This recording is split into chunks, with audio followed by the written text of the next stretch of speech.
Hello students, कैसे हैं आप। स्वागत है आपका आज की क्लास में। ये जो क्लास है, पिछली जो क्लास थी बॉडी पार्ट्स वाला, उसी का सेकंड पार्ट है। ठीक है, तो अपने देख रहे हैं उसके आगे वाले पर्सन तो अपने करेंगे, लेकिन उससे पहले देखिए, आपने चैनल को सब्सक्राइब नहीं किया तो प्लीज़ चैनल को अपने सब्सक्राइब कर दीजिए। अब अपने क्लास को शुरू कर रहे हैं, तो चलिए शुरू करते हैं आज की क्लास को। तो आज की क्लास में देखिए, पहला प्रश्न है, ग्लाइकोजन का संचय कहाँ होता है। ग्लाइकोजन का संचय होता है यकृत के अंदर। ठीक है, ग्लाइकोजन का संचय होता है यकृत में। आमाशय में पाचक रसों को स्रावित करने के लिए उत्तेजित करने वाला हार्मोन कौन सा है। आमाशय में जो पाचक रस होते हैं, जैसे कि जो भी होते हैं, तो उनको जो उत्तेजित करने वाला हार्मोन कौन सा है, वो है सिक्रेटिन। आपको कमेंट बॉक्स में बताना है कि सिक्रेटिन की कौन सी ग्रंथि के द्वारा स्रावित किया जाता है। ठीक है, अब देखो, मानव का दंत सूत्र क्या होता है। मानव का दंत सूत्र होता है 2 1 2 3 21 23। ठीक है, और नीचे भी 21 23। ठीक है, ये होता है मानव का दंत सूत्र। ठीक है, तो इसमें देखो, ये कौन से ऑप्शन में, 3 नंबर के ऑप्शन में 21 23 है। ठीक है, उसके बाद देखिए अपने अगला प्रश्न, मानव रक्त का पीएच मान कितना होता है। मानव रक्त का जो पीएच मान होता है वो हल्का क्षारीय 7.4 होता है। ठीक है, ये हल्का क्षारीय होता है। और शरीर में हीमोग्लोबिन का काम क्या है। हीमोग्लोबिन का काम है ऑक्सीजन का परिवहन, और हीमोग्लोबिन के द्वारा जो आरबीसी की फुल फॉर्म होती है रेड ब्लड कार्पल्स। कार्पल्स का मतलब होता है कणिकाएं। तो इस सी का मतलब कुछ लोग सेल समझते हैं, सेल नहीं होता, कार्पल होता है। ठीक, और आरबीसी का मुख्य कार्य होता है ऑक्सीजन का परिवहन और पोषक पदार्थों का परिवहन वगैरह। तो सी, ठीक है, तो इसके अंदर जो हीमोग्लोबिन है, इसका मुख्य कार्य ऑक्सीजन का परिवहन करना। ठीक है, अगला प्रश्न है, रक्त परिसंचरण का सर्वप्रथम अध्ययन किसने किया था। रक्त परिसंचरण का अध्ययन सर्वप्रथम विलियम हार्वे के द्वारा किया गया था। अगला प्रश्न है, सामान्य स्वस्थ मनुष्य का जो रक्तचाप यानी बीपी होता है, बीपी कितना होता है मनुष्य का।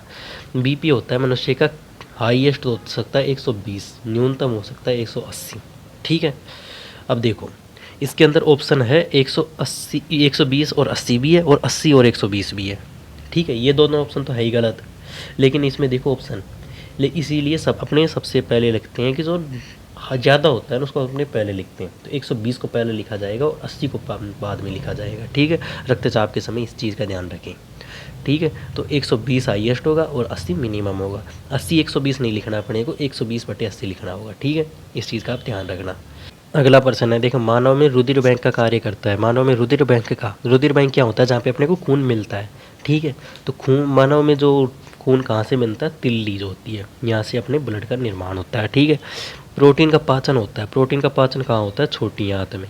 ज़्यादातर भोजन का पाचन छोटी आंत में ही हो जाता है। ठीक है, मानव में लाल रक्त कणिकाओं का निर्माण कहाँ होता है। मानव में लाल रक्त कणिकाओं का निर्माण होता है अस्थि मज्जा में। ठीक है, और आरबीसी का अंत कहाँ होता है, प्लीहा में। ठीक है, इसे प्लीहा को आरबीसी का कब्रिस्तान भी कहा जाता है। ठीक है, आरएच कारक की खोज किसके द्वारा की गई थी, लैंड स्टीनर के द्वारा, और इसके साथ वीएनर भी थे। ठीक है, लैंड स्टीनर और वीएनर के द्वारा आरएच फैक्टर की खोज की गई थी। और आरएच फैक्टर जो है वो रियसस नामक बंदर से आया है मनुष्य में। ठीक है, और इसका पूरा नाम है मकाका रियसस। ठीक है, इस चीज़ को आप ध्यान रख लेना। और जिसके अंदर आर एच होता है, मतलब ये जिसमें होता है वो तो पॉजिटिव होता है, जिसमें नहीं होता वो नेगेटिव होता है। ठीक है, फिर अगला प्रश्न है, वर्णक हीमोग्लोबिन उपस्थित होता है।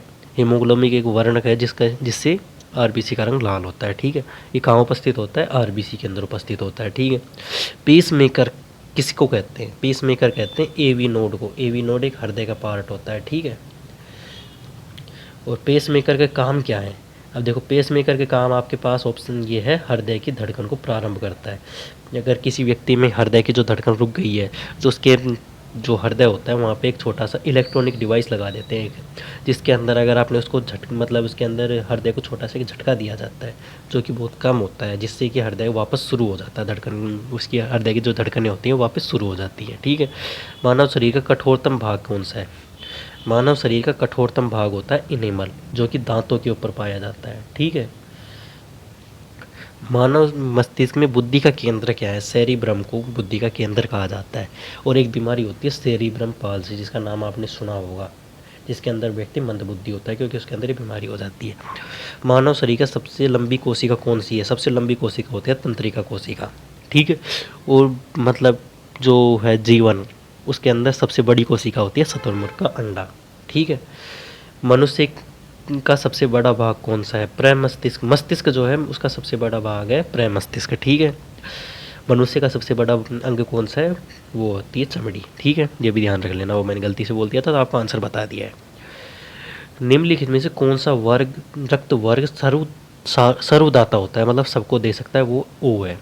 लेकिन आपको एक ऑप्शन, एक चीज़ बताऊँ मैं आपको, जो ओ नेगेटिव है ये होता है सर्वदाता, और ए बी पॉजिटिव होता है ये होता है सर्वग्राही। इस चीज़ का ध्यान रखना। अगर ये पॉजिटिव नेगेटिव के अंदर भी पूछ लिया जाए तो जो ओ नेगेटिव होता है वो होता है सर्वदाता, और ए बी पॉजिटिव जो होता है वो होता है सर्वग्राही, ठीक है। उसके बाद अपने देखिए अगला प्रश्न, श्वेत रक्त कणिका डब्ल्यूबीसी का मुख्य कार्य क्या है? डब्ल्यूबीसी का मुख्य कार्य होता है रोग प्रतिरोधक क्षमता प्रदान करना। ये रोग प्रतिरोधक क्षमता प्रदान करता है इसका अपने को, ठीक है। मनुष्य में कितनी जोड़ी कपाल तंत्रिकाएं पाई जाती है? 12 जोड़ी कपाल तंत्रिकाएं पाई जाती है। लैंगरहैंस के द्वितीय समूह अग्नाशय में होते हैं, ठीक है। उसके बाद अगला प्रश्न है, निम्नलिखित में से कौन सा ऊतक तीनों जनन परतों से उत्पन्न होता है? जो एपिथीलियम ऊतक है वो तीनों जनन जो परतें होती हैं उनसे उत्पन्न हो जाता है, ठीक है। अस्थि बनने की प्रक्रिया को क्या कहते हैं? ओसिफिकेशन कहा जाता है, ठीक है। मानव शरीर में पक्षमाभी एपिथीलियम कहाँ पाई जाती है? श्वास नली के अंदर पक्षमाभी एपिथीलियम पाई जाती है। लाल रक्त कणिकाओं का जीवन काल होता है 120 दिन। ये हमेशा याद रखना, ये प्रश्न पूछा जा चुका है। 120 दिन होता है आरबीसी का जीवन काल। मानव शरीर का सबसे बड़ा अंग कौन सा है? मानव शरीर का सबसे बड़ा अंग देखो, ये प्रश्न अपने से पूछ लिया गया है। ये है यकृत, ये है आंतरिक अंग, ठीक है। और वैसे देखा जाए तो जो अपनी त्वचा होती है वो सबसे बड़ा अंग माना जाता है, तो आंतरिक अंग में यकृत आ जाता है, ठीक। अगला प्रश्न देखिए, ऑक्सीजनित रक्त उपस्थित होता है। ऑक्सीजनित रक्त कहाँ पे उपस्थित होता है? बाएं आलिंद के अंदर ऑक्सीजनित रक्त उपस्थित होता है, ठीक है। अगला प्रश्न देखिए, इसका सही आंसर है बायां आलिंद। लसिका वाहिनी में लसिका का प्रवाह किसके द्वारा होता है?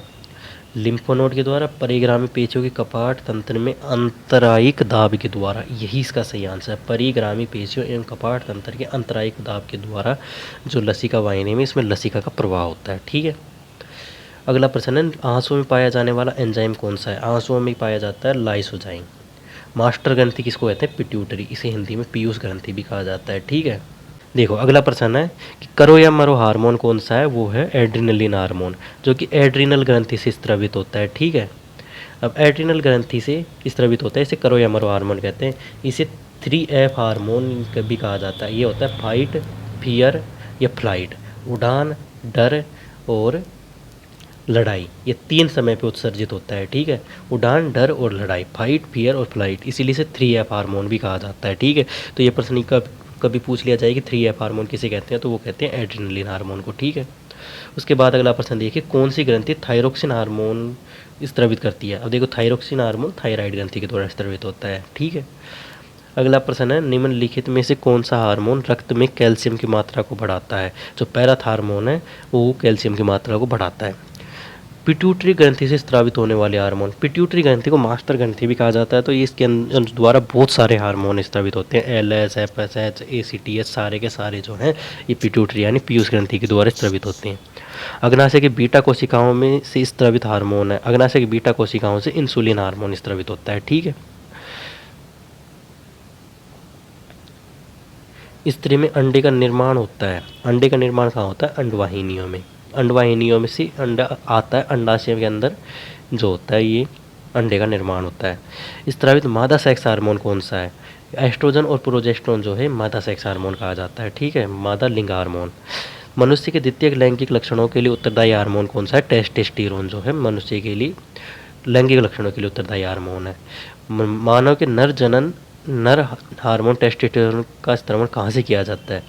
ये किया जाता है अंतरालीय कोशिकाओं के द्वारा, इसका स्त्रवण किया जाता है, ठीक है। तो आज की क्लास के लिए बस इतना ही। अगर आपको क्लास अच्छी लगी हो तो क्लास को लाइक कर दीजिए, चैनल को सब्सक्राइब कर दीजिए और अपने दोस्तों के पास क्लास को ज़रूर से ज़रूर शेयर कर दीजिए। अभी के अभी शेयर कर दीजिए और चैनल को सब्सक्राइब ज़रूर से ज़रूर कर दीजिए। और सभी सोशल मीडिया के लिंक जो है वो डिस्क्रिप्शन में है, इंस्टाग्राम, टेलीग्राम सबकी, तो आप अभी जाके फॉलो कर सकते हैं। मिलते हैं आपसे अगली क्लास में। Thank you.